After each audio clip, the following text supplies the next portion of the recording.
Salut tout le monde et bienvenue au premier journal du développeur du jeu Mr. President, deuxième édition qui sera potentiellement publiée en 2025. Alors, une nouvelle bébite exclusive au Chris de bons fans et plus, après la playlist à première vue, où je vous donne des avant-goûts de jeux sur lesquels j'ai été impliqué souvent sur le tard pour faire du proofreading, mais n'empêche que j'ai accès à l'artwork final, puis tout le kit, puis que j'ai une méchante bonne idée de comment ça se joue. J'ai décidé de faire une autre playlist qu'on va appeler le journal du développeur, où là, je vous parle des jeux pour lesquels je suis pas mal plus directement impliqué, en fait, les jeux pour lesquels j'ai le chapeau officiel de développeur. Puis on passe en force en sacrament parce que euh, je vais faire la petite chronologie des événements, là, mais je suis le développeur officiel de la deuxième édition de Mr. President. Et puis, dans ces vidéos-là, dans le fond, je vais vous donner plein d'insides, là, comme on dit en bon québécois, là, sur c'est quoi d'être développeur, puis ça peut ressembler à quoi mes journées, là, puis le travail que je fais sur ces jeux-là. Puis évidemment, si c'est des jeux qui vous intéressent, puis je sais que Mr. President intéresse beaucoup de monde, surtout la deuxième édition qui s'en vient, ben, c'est encore plus d'intérêt pour vous autres. Fait que j'en profite pour vous remercier. Si vous êtes ici, vous êtes un Chris de bon fan et plus, merci beaucoup de votre support, puis de supporter la chaîne ainsi. OK. D'abord, si vous vivez sous une roche puis vous avez jamais entendu parler de Mr. President, il y a une autre playlist sur la chaîne, une des plus grosses playlists de la chaîne, la plus populaire définitivement, 29 vidéos, puis je pense que c'est dans les rares vidéos où j'ai dépassé le 1000 vues. Fait que je vous demande pas de l'écouter au complet, là, mais tu sais, au moins d'écouter le vidéo d'intro va vous donner une idée de c'est quoi cette bébête-là, encore là, si vous avez jamais vu ça, qui a été comparé par certains comme d'une complexité semblable au dashboard d'un pilote d'avion. Tu sais. Ça vous donne une idée où ce qu'on est rendu en termes de complexité. Mais bref, allez écouter au moins le premier vidéo de la playlist pour comprendre de quoi il s'agit. Là. Sinon, vous allez être écarté pas mal là, parce que je veux pas être redondant avec cette première vidéo-là. La première édition, est sortie en 2023. Comme on dit, c'est fait pour le meilleur et pour le pire. On est surtout ici pour parler de la deuxième édition. N'empêche que c'est important que je fasse une petite chronologie des événements pour que vous compreniez comment j'en suis venu à être impliqué là-dedans et quels sont les tenants et aboutissants de la deuxième édition de Mr. President. D'abord, encore là, je l'ai dit dans l'autre playlist, c'est un jeu d'une autre époque. Il y avait des milliers de précommandes, la pression était extrêmement forte manée sur GMT d'accoucher. Là. Moi, je disais en joke, là, c'est comme une grossesse qu'on est rendu à 10 mois et demi. Là. Il est temps que le bébé sorte en tabarnak. Là. Mais c'était ça, là, c'était rendu intenable, carrément. Fait que là, c'était un cas prête, pas prête, on sort le jeu. Pendant que le jeu était au printer, GMT m'a permis, et j'en serai toujours reconnaissant, j'étais pas sur le payroll de GMT à ce moment-là, mais GMT m'a permis, m'a donné un accès exclusif, ou presque, au module de Tabletop Simulator que vous voyez en ce moment, pour que je puisse faire la fameuse playlist. Parce que ce qui était aussi très tendance avec cette playlist-là, c'est que je l'ai faite au complet avant même que le jeu soit sorti. Fait qu'elle a été très populaire à ce moment-là, puis elle a été très populaire encore plus quand le jeu a sorti. Parce que là, des gens se référaient à ça pour comprendre les règles, parce que c'est, comme on dit, là, c'est toute une bête. Là. Quand le jeu est sorti, ben là, comme n'importe quel jeu qui sort, puis surtout un jeu populaire de même, comme je dis, il y avait, je ne me rappelle plus le chiffre exact, là, 3000 cucs précommande, je pense, en plus de tous ceux qui sont mis à l'acheter, parce que là, le hype était très fort, parce que vu que c'était un jeu solo, il y a eu beaucoup quand même de visibilité, beaucoup de coverage par des influenceurs, puis je m'inclus pas là-dedans, faites-vous-en pas, mais le jeu a été très populaire, puis euh, un jeu, comme je disais, d'une telle complexité qui est aussi populaire, là, ça prenait quelqu'un quasiment 7 jours sur 7, 24 heures sur 24 qui checkait les forums de BGG. J'ai été cette personne-là au départ, puis calvaire. Tu sais, j'allais me coucher. Mettons, là, j'étais à jour dans les réponses aux posts. J'allais me coucher, je me levais le matin, même pas le temps de déjeuner, rien, là. J'arrivais devant l'ordi, là, il y avait 12 nouveaux posts de règles. Puis généralement, pas des questions qui prenaient comme 2 minutes à répondre, là. Des bonnes questions, parce que les joueurs qui jouent à ça, de manière générale, c'est des joueurs quand même assez sérieux, qui ont pris le temps de passer à travers les règles. Fait que des bonnes questions, on le savait qu'il y avait plein de trous dans les règles, fait que c'était pas une surprise nécessairement, mais n'empêche, on devait des réponses à ces gens-là. Et puis là, Gene Billingsley, tu sais, il est pas assis à côté de moi, puis je me revire de bord, puis je dis, Hey Gene, qu'est-ce que tu voulais dire par ça? Fait que Gene, disons, mon accessibilité à Gene est un petit peu limitée. Je pouvais y envoyer des courriels, des affaires de même. Là, il me répondait quand il avait le temps. Ça pouvait prendre 2, 3 jours. Pendant ce temps-là, il fallait que je me rappelle que ce thread-là était comme en suspens, qu'il n'y avait pas eu de réponse. Puis là, les threads arrivaient, le style les 12 threads que je vous parlais là, sur Board Game Geek. Là, souvent, par le temps que je finisse d'y répondre, il y en avait 3 nouveaux, tabarnak. C'était pas de joke. Là, je pouvais passer des fois 2 heures en avant de l'ordi. Avec ma blonde qui me disait, qu'est-ce que tu fais, on s'en va marcher avec les enfants. Puis j'étais, Chris, ça sera pas long si je réponds à des questions de Mr. President. Holy shit, c'était quelque chose en Chris. Puis, puis comme je disais, j'hésite à dire Gene Billingsley il est occupé. On est tous occupés dans la vie. Tu sais, ouais, ok, il est PDG de GMT Games. Bon, on s'entend que GMT Games, il y a combien d'employés, là, tu sais, je sais pas, 10, 15 employés. Si on compte tous ceux qui travaillent dans l'entrepôt, puis, tu sais, là, les temps partiels comme moi, là, que je demande quand même pas beaucoup de supervision de Gene, on s'entend. Mais, tu sais, je veux dire, il est pas président de Bombardier ou d'Hydro-Québec, là. Tu sais, fait qu'on se calme un petit peu. Je pense qu'il y a des grosses semaines, mais je suis convaincu qu'il y a des gens qui sont en train d'écouter cette vidéo-là qui ont des plus grosses semaines que Gene Billingsley. Fait, que- fait que moi, j'ai de la misère avec le fait, il est très occupé, il est très occupé, il n'a pas le temps d'être sur Board Game Geek pour répondre aux messages. Dans ce temps-là, moi tout, je travaillais, puis je travaille encore, là, mais tu sais, je veux dire, bon, on a toute une vie, puis on est tout occupé, puis ça me tentait pas plus que lui, probablement, d'être sur Board Game Geek, puis de répondre aux hosties de questions. Fait que ça a duré un bout de temps, puis j'étais la voix officielle, j'étais reconnu comme étant la voix officielle, c'est-à-dire si Joe Blow répondait quelque chose, Joe Bin répondait quelque chose, ben le monde souvent il dit on va attendre de voir qu'est-ce que Marco en pense, tu sais, parce que je m'étais présenté à un moment donné comme ayant vraiment le chapeau de GMT quand je répondais aux questions. Puis que si j'avais pas la réponse, j'allais demander à Gene, puis j'allais revenir, puis j'allais dire voici c'est quoi la réponse officielle. Ça a fait un petit bout. À un moment donné, une chance, tu passes une espèce de côte, là, tu montes la côte au début, là, puis à un moment donné, là, tu finis par arriver au sommet de la côte, puis tu commences à redescendre dans le sens où là, tu commences à revoir des questions que tu as déjà vues une fois, parce qu'il y a des tatas qui sont pas capables de faire de search sur Board Game Geek. Puis à un moment donné, il commence à y avoir de braves volontaires, de braves joueurs qui prennent les choses en main puis qui répondent même plus vite que toi. Puis à un moment donné, vous avez même intérêt à laisser une question, même si vous l'avez vue, la laisser intentionnellement. Si c'est une question de guillemets facile, vous avez intérêt à la laisser là. Puis à un moment donné, quelqu'un va répondre. OK? Puis ça vous permet de vous concentrer sur les vraies questions sérieuses. Fait qu'à un moment donné, on a pogné ce beat-là, mais je dois dire qu'un jour, j'ai cassé, puis j'étais pas à ce moment-là sur le payroll de GMT, fait que je faisais ça bénévolement. Puis c'était rendu quand même assez lourd et assez pesant, là. Cette dynamique-là de répondre aux questions. Quand j'ai pas à répondre, j'écris à Gene, j'attends une réponse de Gene, Alouette.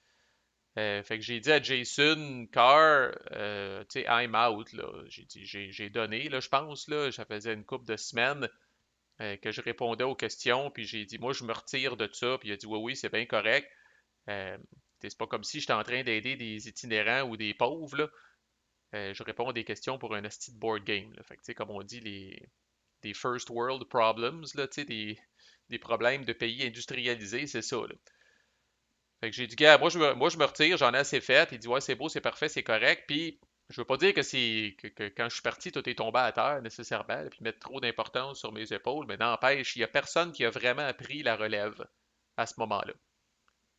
Et je dois le dire, je m'inclus là-dedans à la limite, nous avons abandonné un peu la communauté de Mr. President. Nous l'avons laissée à elle-même. On a créé ce que j'ai tant dénoncé pour Fields of Fire, c'est-à-dire que un beau jeu, mais un jeu complexe, puis beaucoup de questions qui sont demeurées sans réponse à partir de ce moment-là.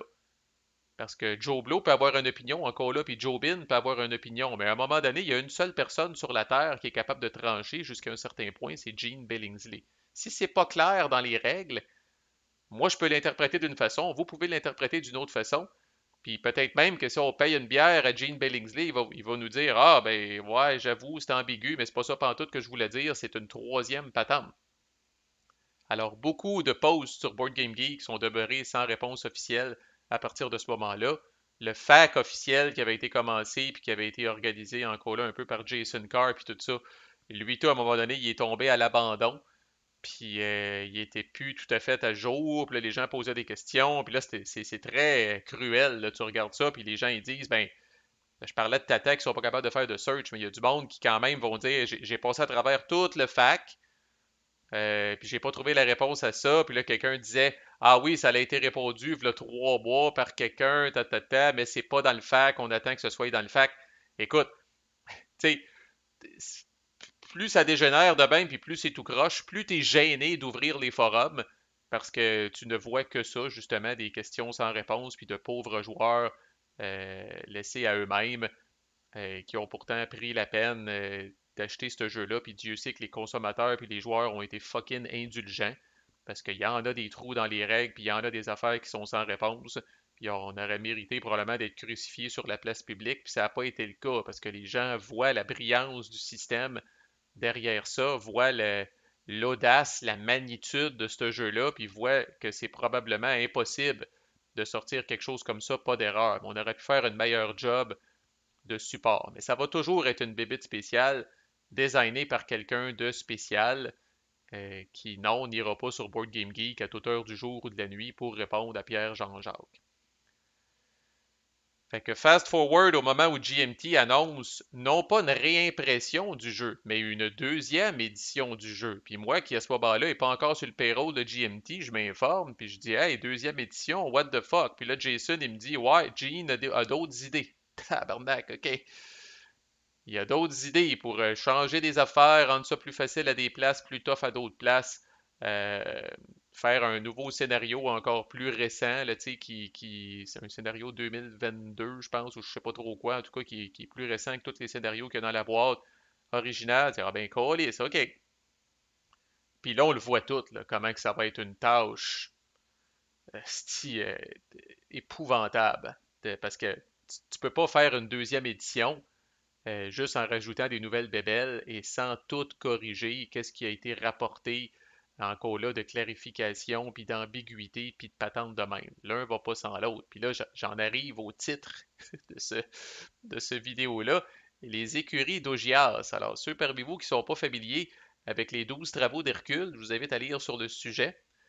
Euh, Nettoyer les écuries d'Augias, c'était un des travaux d'Hercule, puis en gros, c'était des écuries qui appartenaient à un roi qui n'avaient pas été nettoyées, je pense, en 30 ans, avec une ordre des milliers de bêtes.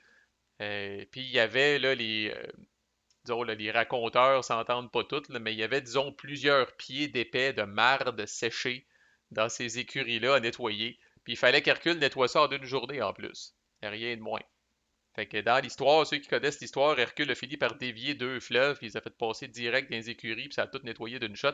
Hostie qu'on voudrait pouvoir faire ça pour Mr. President, mais avec le temps, cette expression-là est devenue quelque chose, tu sais, quand la maison est vraiment crottée, tu sais, puis les enfants sont passés partout, puis ont fait la tornade dans toutes les pièces, là, puis tu regardes ça, puis t'es découragé, là. On va comparer ça des fois à nettoyer des écuries d'Augias. Mais Mr. President, au niveau de développement, je pense que je peux pas imaginer quelque chose de pire que ça. Et pourtant, on m'a offert, Marco, veux-tu être le développeur de la deuxième édition? Puis j'ai dit oui. Puis là, à ce moment-là, j'aurais jamais fait ça bénévolement, là, je vous rassure. Là. À ce moment-là, j'étais rendu sur le payroll de GMT. Puis je me suis dit, Chris, oui, je le prends, ce défi-là. Tu sais, puis là, ça va sembler prétentieux, mais en même temps, je connais mes forces puis mes faiblesses. Je me suis dit, si quelqu'un peut y arriver, si quelqu'un peut le faire, c'est moi. C'est dans mes forces, ça, d'être fatigant, d'être pointilleux, de tout éplucher, esti, puis de tout checker les détails, puis tout ça. Je me suis dit, Chris, c'est dans mes cordes. Puis j'aurais pu dire non à ça, puis tomber sur quelque chose de pire. Fait qu'on on y reviendra sur mes autres mandats, là, mais j'ai travaillé sur Space Empires 4X, la dernière extension globale qui inclut toute la patente, là. Puis j'ai considéré ça pire que Mr. President. Fait que comme quoi, fait que tu sais, Mr. President, au moins je maîtrise le jeu. Puis Gene, je veux dire, quand il répond bien. Il est occupé. Là, vous allez me dire, qu'est-ce que ça crisse tant un président d'un éditeur comme GMT? Ben, j'ai appris que d'abord, la fameuse semaine de la newsletter, là, la semaine que vous recevez la newsletter de GMT, Gene est intouchable. Cette semaine-là, il est en train de finaliser. Elle est longue en tabarnak, cette newsletter-là, on s'entend, là. Fait que Gene est en train de la finaliser, s'assurer qu'il y a tout le matériel. Il annonce des nouveaux jeux souvent dans cette newsletter-là. Il donne des statuts sur des jeux existants, puis tout ça. Puis il coordonne un peu tout ça, puis il en écrit un bout. Fait que ça, c'est une semaine par mois systématiquement où il n'est pas là. Gene fait à peu près toutes les conventions de Wargaming aux États-Unis. Fait qu'à tout moment, il est parti. J'apprends que là, tu sais, au moment où j'enregistre cette vidéo-là, la fin de semaine passée, il était à SD HistCon, convention un peu de jeux historiques à San Diego. Il y a évidemment les deux week-ends Weekend at the Warehouse chez GMT. Il y a GMT East, Origins. Je pense que même GMT commence à s'intéresser à Gen Con, puis à d'autres affaires. Bref, au moins une fin de semaine par mois, il est parti à une convention avec le temps de voyagement avant puis après. Récemment, je pense qu'il en a parlé dans une newsletter sans rentrer dans les détails. Il a été opéré pour quelque chose, je ne sais même pas quoi. Il a été sur le carreau pendant un bout. Fait que, tu sais, il n'est pas toujours disponible. Puis des fois, je dois dire, en théorie, il n'est pas une convention. Puis en théorie, c'est pas une semaine de newsletter. Puis Chris, j'attends après 1 ou 2 semaines. Fait que, à un moment donné, je suis pas. Euh, hey, Gene, mon hostie répond. Là, tu sais, je me dis, la seule bonne nouvelle de travailler avec le président de GMT, c'est que, parce que dans certains cas, tous les autres jeux, mettons, que je développe, ça peut arriver dans certains cas où GMT va me dire, hey, là, dis aux designers qui se déniaisent, le Chris, là, on veut que ça l'avance, cette affaire-là. Là. Fait que là, tu as un peu le rôle du méchant, puis là, tu écris aux designers, puis tu dis, là, il faudrait repartir ça, hein, on est rendu où avec ça, puis tout. Mais là, Gene, c'est le président de GMT Games. Il n'y a personne qui va mettre de la pression sur Gene pour relâcher son jeu. Il sait très bien que la deuxième édition est rendue avec à peu près autant de précommandes, si on calcule l'update kit là-dedans. Il est rendu avec quasiment autant de précommandes que le jeu original. Fait qu'il sait qu'il y a un, entre guillemets, un asti de coup d'argent à faire avec ça, puis il y a du cash qui dort ces tablettes-là, parce que le jeu est out of stock, puis tout ça. Fait que j'ai pas besoin d'y mettre cette pression-là, il sait très bien. OK, fait que là, j'ai dit oui.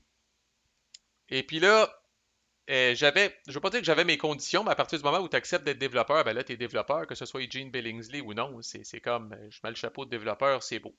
Mais il y a une affaire que j'ai mis au clair avec Gene. Parce que là, Gene euh, a repogné un peu la petite piqûre du game design. Parce que là, on rouvre un peu la boîte. Puis là, c'est là que Gene, hey, j'aimerais ça un nouveau scénario, puis j'aimerais ça changer, par exemple, comment les guerres fonctionnent, puis j'aimerais ça ci, puis j'aimerais ça ça. Puis là, moi, j'ai mis un frein assez rapidement à ça. Puis j'ai fait le parallèle, j'ai dit, Gene, ça c'est le dessert, ça c'est le gâteau, ça c'est les chips. Je le sais que c'est bon, je le sais que tu as le goût d'en bouffer. Mais avant de toucher à ça, là, faut tout manger nos fucking légumes. Là, tu as du brocoli dans ton assiette, tu as des choux-fleurs, tu as des choux de Bruxelles, tu as des carottes, tu as des céleris. Faut tout manger ça jusqu'au dernier. Et ça, c'est le méga clean-up des règles et de toutes les 100 000 PDF et des 100 000 booklets qu'il y a dans cette fucking boîte-là. J'y ai dit poliment, pas comme ça, mais j'y ai mis ça clair. Je veux rien savoir des nouveautés que tu veux ajouter tant qu'on n'a pas fini le clean-up.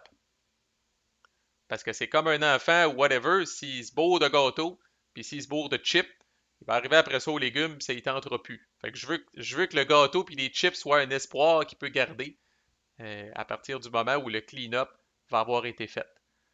Fait que j'ai ouvert chaque hostie de PDF. J'ai reparti du tout premier thread de règles sur Board Game Geek. On est rendu à 850 threads juste dans la section des règles sur Board Game Geek. Je les ai toutes épluchées du début à la fin. Il y en a qui avaient une réponse officielle, il y en a qui tombaient en suspens puis tout ça. J'ai tout pris ça en note. Quand il y avait des réponses officielles au-delà du fac, là, je suis rendu à l'étape de vraiment faire des updates à même les PDF des différents rulebooks. Quand ça restait en suspens, ça devenait une question à Gene. Puis je l'ai bombardé, là. Chaque fois qu'un PDF d'affili, j'y envoyais, j'ai dit révise ça, stamp ça. Il regardait. Puis je le savais qu'il le regardait pour de vrai parce que c'était bien rare qu'il me revenait puis qu'il disait c'est tout stampé. Il me disait, mettons, telle page, telle affaire, t'as dit telle chose, mais c'est plutôt telle chose, puis tout le kit. Fait que c'est la seule façon d'avancer. On a avancé comme ça, un PDF à la fois. Puis si vous voulez savoir de quoi a l'air ma vie, là, ou de quoi ça peut avoir l'air cette affaire-là, fait que voici le scénario booklet. Là, vous le voyez pas, mais il y a 32 commentaires dedans. Fait que prends le PDF, là, tu highlights du stock, tu dis ça, faut changer ça par ça, faut rayer ça, faut enlever ça, ici, il faut ajouter une bollette qui dit telle affaire. Puis tout ça, c'est majoritairement issu des traites de règles sur Board Game Geek. Comme je dis, répondu officiellement ou non, c'est d'intégrer le fac officiel aussi qu'on avait là-dedans et beaucoup plus. Et beaucoup plus, là, comme je dis, il a fallu que je passe, puis ça a été très cruel, comme je disais, là, il a fallu que je passe les 6 à 9 mois où on a laissé la communauté à elle-même. Puis j'ai vu énormément de trades de gens déçus. Comme moi, je pouvais être déçu avec Fields of Fire, de dire, ben écoute, il n'y a pas de support officiel de cette calice d'affaires-là, puis tout ça, il y en a qui sont moins patients que d'autres, avec raison, je les comprends très bien. Mais j'ai passé à travers ça, puis j'ai dit, OK, là, par exemple, on remet les choses drettes et en ordre. Fait que 32 commentaires dans le scénario booklet, 49 dans le livre de la Chine, 44 dans le livre de la Russie. Fait que j'ai fait le total, puis je pense que je suis rendu en tout le governing. Là, il reste le governing manual à faire, mais ceux qui connaissent le jeu, vous savez que c'est de loin la pièce de résistance. Dans le governing manual tout seul, il y a au-dessus de 200 edits comme je vous montrais là. Puis si je cumule les edits de toutes les fucking booklets, player aid, cartes, alouettes, là, je pense qu'on est rendu à 6 ou 700 edits, peut-être même plus, j'ai perdu le compte à un moment donné, là. Mais c'est pas banal comme job. Puis éventuellement, il y a quelqu'un qui fait le layout, qui va devoir justement, là, dans InDesign, directement modifier les PDF. Puis là, nous autres, on révise après en arrière. C'est tout un job. Là, on est dans le nettoyage, le grand nettoyage de cette patente-là. Et je vous annonce que nous allons, de ma propre initiative, quand nous allons avoir fini, releaser ce document-là qui est rendu à 13 pages, qui va peut-être à la fin être à 15, 16 pages, mais qui est ce que moi j'appelle le Comprehensive Fact Clarifications et les changements de la deuxième édition. Autrement dit, ce que je dis dans mon blabla ici, c'est que si, comme moi, vous êtes un joueur, un vétéran de la première édition de Mr. President, que vous achetiez l'upgrade kit ou que vous vous procuriez la nouvelle boîte de la deuxième édition, vous ne voulez pas vous retaper toutes les calices de livres de règlement à la recherche de ce qui a changé. Alors ça, au fur et à mesure que je changeais des patentes, je consolidais les choses dans ce document-là pour que ça devienne un document. Fait que c'est 13 pages au lieu des 100 quelques pages que ça vous prendrait à lire toutes les règles. Puis je ne suis pas un fan de colisser du texte en bleu qui a changé dans les livres de règles puis tout le kit, là. Je préfère résumer le changement vraiment euh, tel qu'il se doit dans un document comme ça. Fait que chaque changement que j'ai fait, je l'ai classé dans une de ces trois catégories-là. D'abord, il y a beaucoup de changements que c'est des, comme on dit, des typos, faute de frappe, erreur de formatage, puis tu sais, à un moment donné, tu arrives à une place, puis bon, il y a un concept dans Mr. President qui s'appelle le Public Approval, qui est comment le peuple américain vous considère que vous faites une bonne job. Puis à un moment donné, tu lis quelque chose, puis c'est écrit Public Opinion. Ça n'existe pas, Public Opinion. Le Public Approval, t'apprends que le Public Approval s'appelait euh, Public Opinion probablement plus tôt dans le design. Fait que c'est un exemple de changement qu'on va faire et qu'on va pas nécessairement ramener là. Les joueurs savent en lisant ça, qu'est-ce que c'est ça? Ah, ça doit être telle affaire. T'sais, encore là, les gens sont patients puis les gens passent l'éponge. Fait que je voulais pas polluer ce document-là avec de petits changements mineurs comme ça, sinon je me serais rendu à 50-60 pages. Puis là, ben ça va un peu contre l'utilité de ce document-là qui est de focusser sur ce qui a changé. Pour chaque, c'est séparé par booklet. Pour chaque booklet, il y a une section changement mineur ou clarification où je dis essentiellement, si vous vous êtes tenu au courant, vous avez jeté un œil ces forums sur le fac original, probablement que la majorité du stock qu'il y a là-dedans, vous le savez déjà. Puis j'en profite pour dire aussi que toutes les clarifications qui sont là-dedans, quelqu'un qui est frustré après GMT puis qui a dit c'est pas vrai que je vais acheter Mr. President deuxième édition puis que je vais les encourager, les calices, il y avait rien qu'à faire ça correct au début. Quelqu'un qui veut sticker avec sa première édition, cette section-là est quand même pertinente pour lui. Parce que c'est tous des changements ou des clarifications, là, dans le fond, là, qui ont leur place même dans la boîte de base. Puis j'ai porté une attention particulière à ce que si ça fait 10 games que vous jouez de Mr. President, il y a peut-être des affaires que vous faites maintenant sans même avoir à vous référer aux règles, des affaires que vous faites de mémoire. C'est principalement ça que je voulais adresser. Parce que si je ne l'highlight pas spécifiquement dans ce document-là, vous allez recevoir la deuxième édition, puis vous allez continuer de faire ça comme dans le bon vieux temps, sans savoir que ça a changé ou que ça a été clarifié. Puis éventuellement, il y a une section deuxième édition pour chacun de ces booklets-là, où là, je vais venir mettre, pour l'instant, il n'y a pas grand-chose là-dessus dans le document, où là, je vais venir mettre qu'est-ce que Gene amène de nouveau dans le jeu. Fait que, excusez, je vais vous donner un petit exemple, on va terminer là-dessus, parce que ça fait un bout, quand même. Fait que, je me rappelle pas d'où ça vient, ça, cette patente-là. Là. Ça vient-tu de Board Game Geek? Ça vient-tu de quelque chose, là? Mais il y avait un questionnement. Tu sais, quand vous pigez la fameuse cheat, c'est vrai pour la Russie aussi, là. Il y a China Axe 2 puis Russia Axe 2, qui est une cheat que vous mettez dans la Crisis Cup une fois que la Chine ou la Russie atteignent la fameuse posture 2, là, qui est comme la posture plus belliqueuse envers les États-Unis. Quand vous pigez cette cheat-là, la Russie ou la Chine fait une cyberattaque, puis ils font une deuxième action aléatoire parmi leur liste d'actions potentielles. Puis là, la règle originale disait, je l'ai ouvert ici, tac, zoom un petit peu. Quand vous pigez la cheat de China Axe, elle fait une cyberattaque. Ensuite, vous roulez un D10 pour sélectionner une autre action aléatoire de la liste des actions qui restent. Si vous roulez cyberattaque, vous rerollez parce qu'elle vient d'en faire une cyberattaque. Ça, c'était le texte original. Il y a beaucoup d'actions, si vous avez joué au jeu, beaucoup d'actions de la Chine ou de la Russie qui ont des prérequis. Alors, si le monde est dans tel état, si la Chine a de l'influence là, elle fait ci, sinon elle skip l'action. Il y a quelques actions dans la liste des 10 qui sont skippées par la Chine ou par la Russie lors de certains contextes. Puis, il y avait une question très bonne qui était, ben, parce que quand vous êtes en train de faire la grosse activation de la Chine, si vous payez une action que vous skippez, c'est pas grave, vous passez à la prochaine. Puis sur 10 actions, vous allez finir par tomber sur quelque chose que la Chine ou la Russie est capable de faire. Mais là, vous avez pigé la cheat qui fait que la Chine fait juste deux actions, une cyberattaque puis quelque chose d'autre. Puis là, vous roulez le D10, vous pognez 5, vous checkez la cinquième action, vous regardez, les prérequis ne sont pas en place. Normalement, c'est une action que la Chine va skipper. Qu'est-ce que vous faites? Est-ce que vous dites, Phew, je l'ai échappé belle, si elle a pogné une action qu'elle va skipper, fait qu'elle calisse rien, ou si vous roulez pour une autre action? La règle n'est pas claire. La règle a dit, si tu roules cyberattaque, tu rerolles pour une autre action, mais c'est tout. La calisse de phrase se finit là. Fait que là, il y a un ajout qui est fait. Si tu roules la cyberattaque ou si tu roules une action que la Chine skipperait, tu rerolles pour une autre action. Fait que là, c'est clarifié.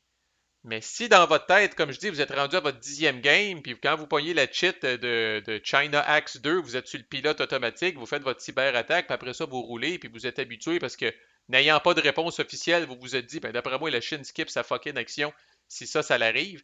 Il faut l'highlighter à quelque part. Il faut vous le dire quand vous allez ouvrir la deuxième édition, quand vous allez prendre possession de la deuxième édition, et c'est à ça que sert ce document-là. Ou est-ce qu'au-delà de la petite phrase que j'ai écrite, qui est susceptible des trois quatre mots, qui est susceptible d'être manqué par quelqu'un, ici je dis en plus de mots encore. Quand vous pigez la China Axe 2 cheat et que vous essayez de faire leur deuxième action aléatoire, vous rerollez si vous roulez une cyberattaque ou si vous roulez une action que la Chine skipperait. Alors là, c'est dit, puis vraiment, vous pouvez passer à travers chacun de ces booklets-là pour savoir qu'est-ce qui a changé. Puis c'est ce que je vais faire dans le journal du développeur dans les prochaines. Là, ça a été long parce que je faisais une grande intro longue et langoureuse comme à mon habitude, mais dans les prochains journaux du développeur, je vais passer avec vous ce document-là. Quel est le raisonnement derrière ces changements-là? Cette playlist-là va être du bonbon si vous aimez le jeu Mr. President, puis si vous aimez même le game design puis le game développement, comment on en a profité peut-être pour streamliner certaines affaires. C'est dur à streamliner en Christ ce jeu-là parce que c'est un monstre, là. Mais comment j'en ai profité au moins une fois de temps en temps pour dire à Gene, hey, on peut-tu simplifier cette calice de patente-là? Ça m'a toujours fait chier. Puis il me semble qu'il y aurait une façon plus simple de faire ça. Puis comme je dis, là, il est loin d'être boqué, il entend raison bien souvent, puis il est très humble là-dedans. Fait que je n'ai que de bons commentaires euh, sur ma relation avec lui, le designer, puis développeur. Alright, on s'arrête avant la barre du 30 minutes, Calis, là. Mais c'est parti pour le journal du développeur de Mr. President, deuxième édition. Manquez pas la suite. À plus.